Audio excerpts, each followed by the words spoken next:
There's a chart I saw recently that I can't get out of my head. A Harvard business professor and economist asked more than 5,000 Americans how they thought wealth was distributed in the United States. This is what they said they thought it was. Dividing the country into 5 rough groups of the top, bottom, and middle 3 20% groups, they asked people how they thought the wealth in this country was divided. Then he asked them what they thought was the ideal distribution, and 92%, that's at least 9 out of 10 of them, said it should be more like this. In other words, more equitable than they think it is. Now that fact is telling, admittedly, the notion that most Americans know that the system is already skewed unfairly. But what's most interesting to me is the reality compared to our perception.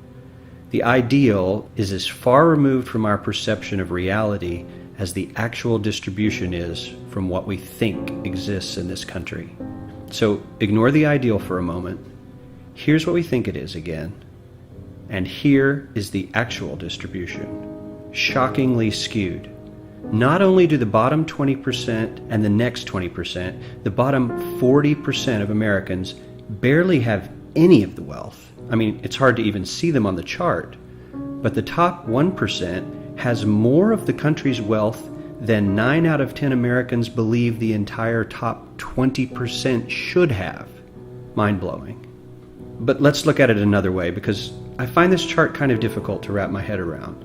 Instead, let's reduce the 311 million Americans to just a representative 100 people. Make it simple. Here they are: teachers, coaches, firefighters, construction workers, engineers, doctors, lawyers, some investment bankers, a CEO, maybe a celebrity or two. Now let's line them up according to their wealth. Poorest people on the left, wealthiest on the right, just a steady row of folks based on their net worth. We'll color code them like we did before based on which 20% quintile they fall into. Now let's reduce the total wealth of the United States, which was roughly $54 trillion in 2009, to this symbolic pile of cash. And let's distribute it among our 100 Americans. Well, here's socialism, all the wealth of the country distributed equally. We all know that won't work. We need to encourage people to work and work hard to achieve that good old American dream and keep our country moving forward. So, here's that ideal we asked everyone about. Something like this curve. This isn't too bad. We've got some incentive, as the wealthiest folks are now about 10 to 20 times better off than the poorest Americans. But hey, even the poor folks aren't actually poor, since the poverty line has stayed almost entirely off the chart. We have a super healthy middle class with a smooth transition into wealth. And yes, Republicans and Democrats alike chose this curve. 9 out of 10 people, 92%, said this was a nice, ideal distribution of America's wealth. But let's move on. This is what people think America's wealth distribution actually looks like. Not as equitable, clearly, but for me, even this still looks pretty great. Yes, the poorest 20 to 30% are starting to suffer quite a lot compared to the ideal, and the middle class is certainly struggling more than they were, while the rich and wealthy are making roughly 100 times that of the poorest Americans, and about 10 times that of the still healthy middle class. Sadly, this isn't even close to the reality. Here is the actual distribution of wealth in America.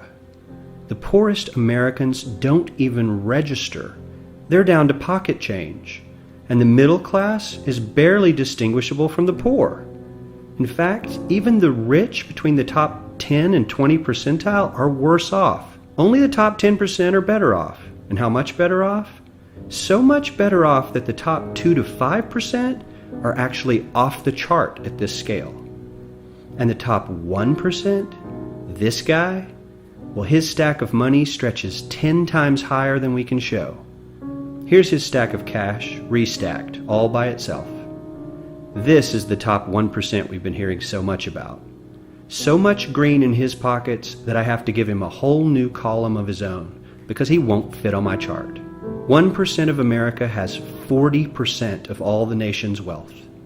The bottom 80%, 8 out of every 10 people, or 80 out of these 100, only has 7% between them. And this has only gotten worse in the last 20 to 30 years.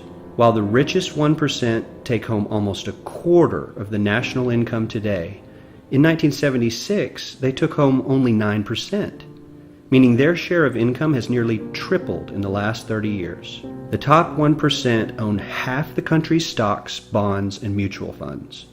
The bottom 50% of Americans own only 0.5% of these investments, which means they aren't investing.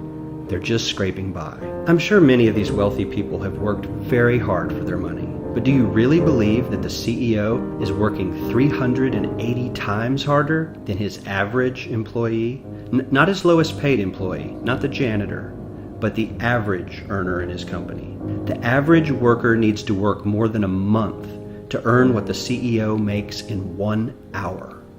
We certainly don't have to go all the way to socialism to find something that is fair for hardworking Americans. We don't even have to achieve what most of us consider might be ideal.